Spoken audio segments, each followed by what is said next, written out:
What's going on, everybody? Welcome to another brand new installment of Renegades Reviews, exclusively here as always on the Casa D18 Studios channel.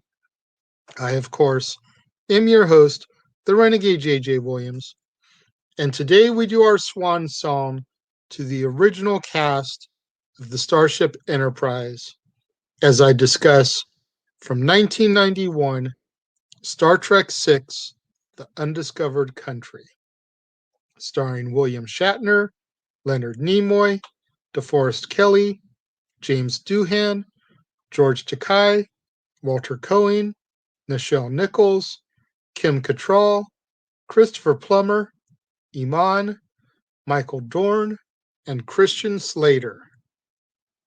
What's going on, everybody? Thank you for joining me here once again for another brand new installment of Renegades Reviews.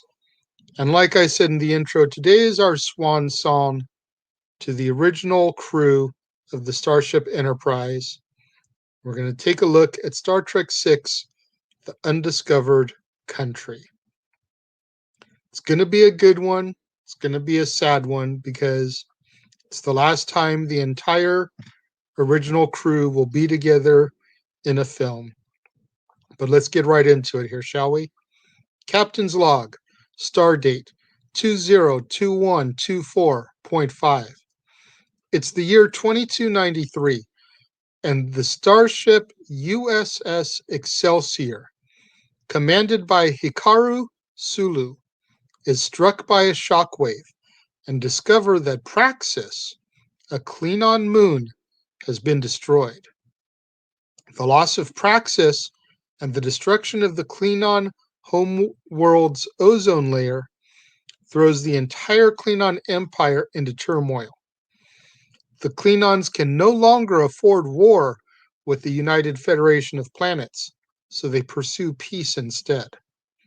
Starfleet sends the USS Enterprise to meet with the Klingon Chancellor Gorkin and escort him to negotiations on Earth.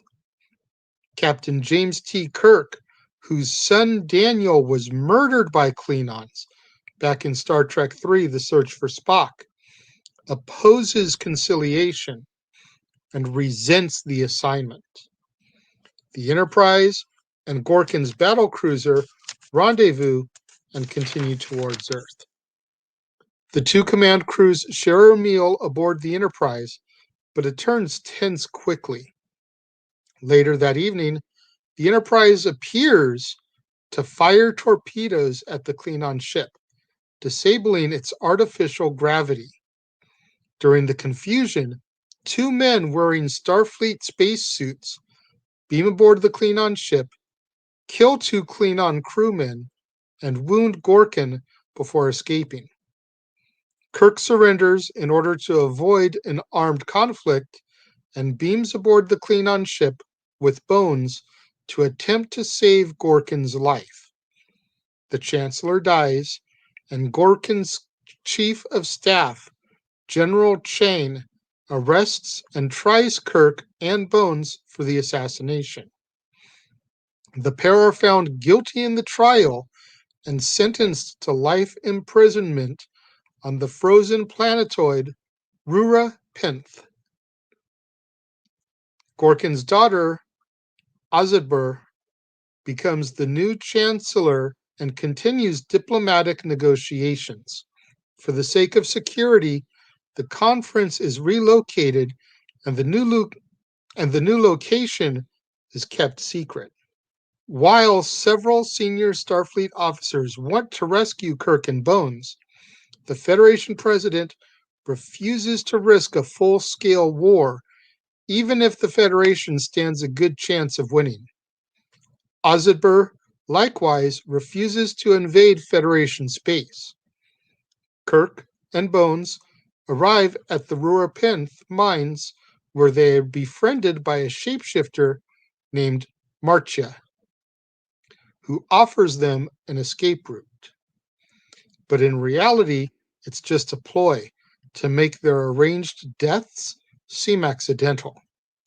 Once her betrayal is revealed, Marcia transforms into a double of Kirk and fights him, but is killed by the prison guards in order to silence any witnesses. Kirk and Bones are beamed aboard the Enterprise by Spock, who has assumed command in Kirk's absence, and has begun to undertake an investigation. He has deduced that the Enterprise indeed did not fire the torpedoes, and the assassins are still on board. The crew begins a search for them, but finds the assassins dead, killed by an unknown accomplice. In order to bait the accomplice, Kirk and Spock announce to the ship that the assassins are still alive and are to be interrogated. When the accomplice arrives in sickbay to finish the assassins off, they discover that the accomplice is Valeris, Spock's protege. In order to discover the names of the other conspirators, Spock initiates a Vulcan mind meld, forced onto Valeris. He learns that a cabal of the Federation, as well as Romulan and Klingon officers, conspired to sabotage the peace talks. The torpedoes that struck Gorkin's cruiser came from Chain's ship, which has the ability to fire weapons while cloaked. Kirk contacts Sulu aboard the Excelsior and enlists his assistance. The two ships race to Kitomer, the new location of the peace talks. But Chain's cloaked ship attacks and inflicts heavy damage to both ships. At Uhura's suggestion, Spock and Bones work together to modify a torpedo in order to hone in on the exhaust emissions. At Uhura's suggestion, Spock and Bones work together to modify a torpedo in order to hone in on the exhaust emissions of Chain's ship. The impact of the torpedo reveals Chain's location, and the Enterprise and the Excelsior work together to destroy Chain's ship with a volley of torpedoes. The crew from both ships then beam down to the conference in order to thwart an assassination attempt on the Federation president's life. After saving the peace talks, the Enterprise is ordered back to Earth by Star Command in order to be decommissioned. But Kirk decides to take his ship on one last cruise, and our film ends with Kirk noting into his log that a new ship and crew will continue on their legacy, alluding to Captain Jean-Luc Picard, William Riker, and the rest of the Next Generation crew.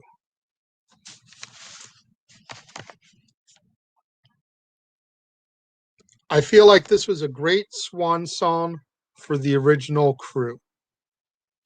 I thought it was awesome that Sulu was now the captain of his own ship, the Excelsior, which we had seen a couple times prior in the saga here, the little 6-film saga of the original crew. Michael Dorn playing a relative of Worf, the character that he would go on to play in the Next Generation saga. I thought that was a nice touch.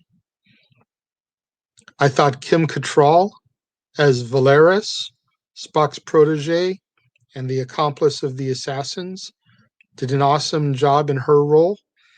I had no idea that it was her until I looked up the cast list. Christian Slater having a bit part cameo in this film, I thought was a nice touch.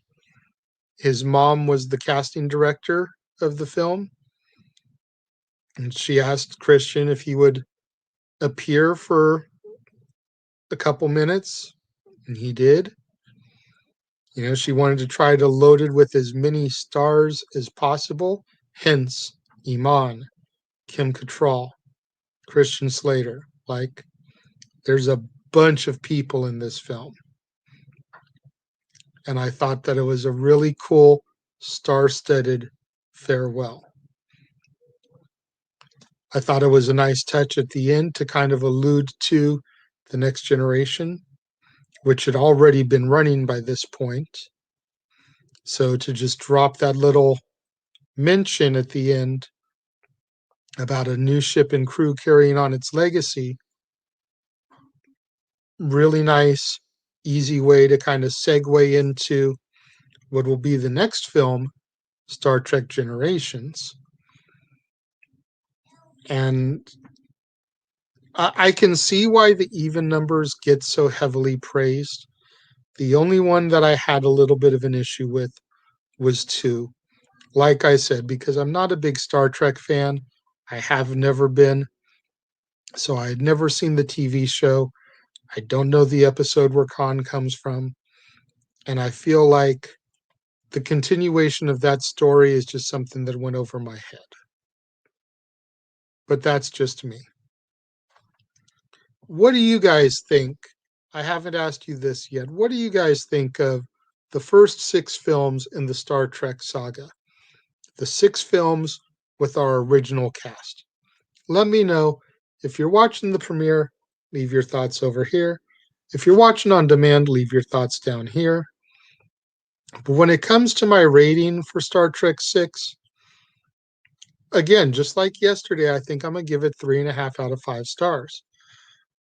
I don't like it as much as I liked the motion picture or The Voyage Home, but I like it better than I liked The Wrath of Khan.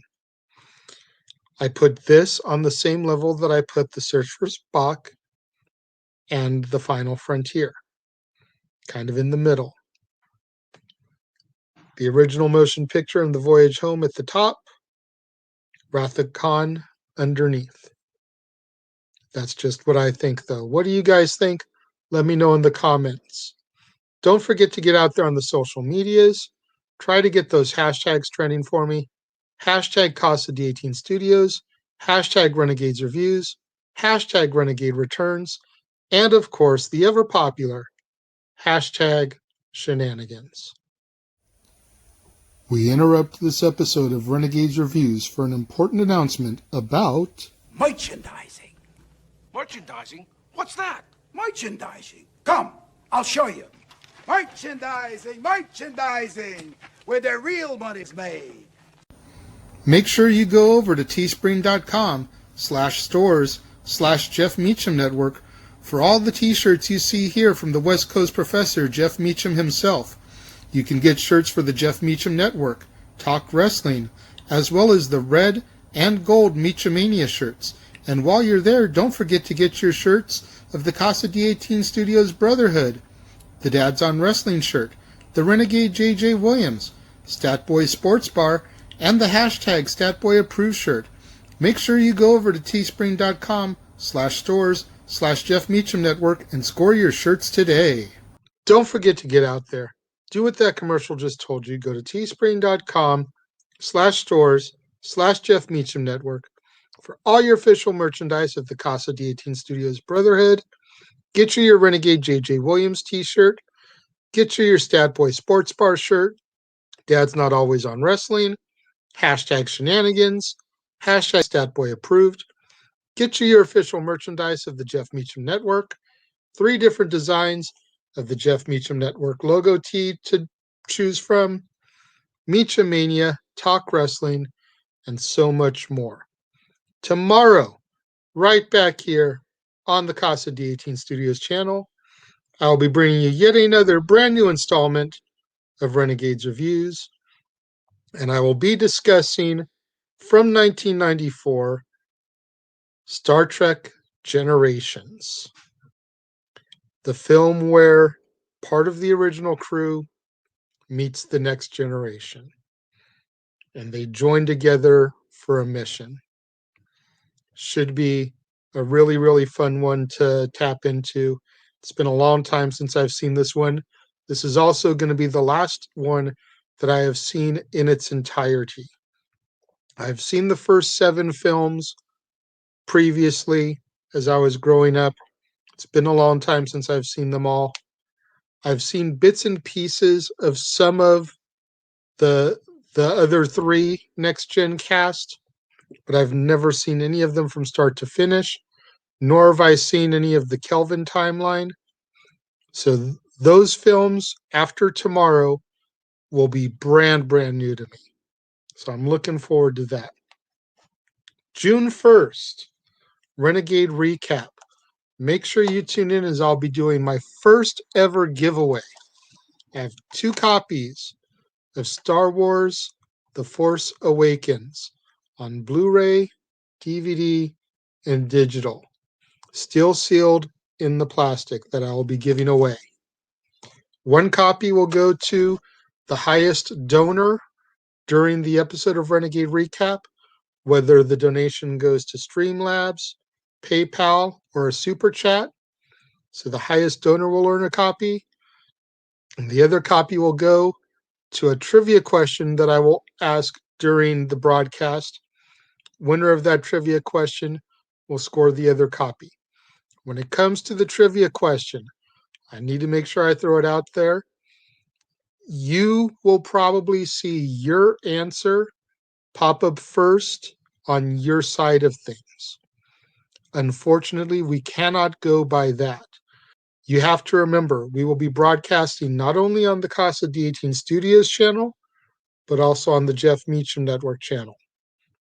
So on StreamYard, which we use to do these live broadcasts and for me to film my episodes, we will be able to see the comments combined from both channels. So whoever the first person that we see with the correct answer will be the one to win. Because you may be commenting on the Casa D18 Studios channel, but someone may beat you to the punch on the Jeff Meacham Network channel. We've got to play fair. But 2 copies of The Force Awakens will be given away on June 1st. Looking forward to it. There will be other giveaways in the future. When and what, I don't know yet, though. It won't be a monthly thing, that I can assure you. But I will be doing more giveaways as time goes by. To all my fans that tuned in today during the premiere, leaving your comments over here, thank you very much. I greatly appreciate you guys. To all my fans watch on demand, leaving your comments down here.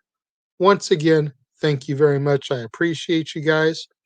I appreciate each and every one of my loyal fans that tune in every single day right here on the Casa D18 Studios channel and join me for the brand new episodes of Renegades Reviews.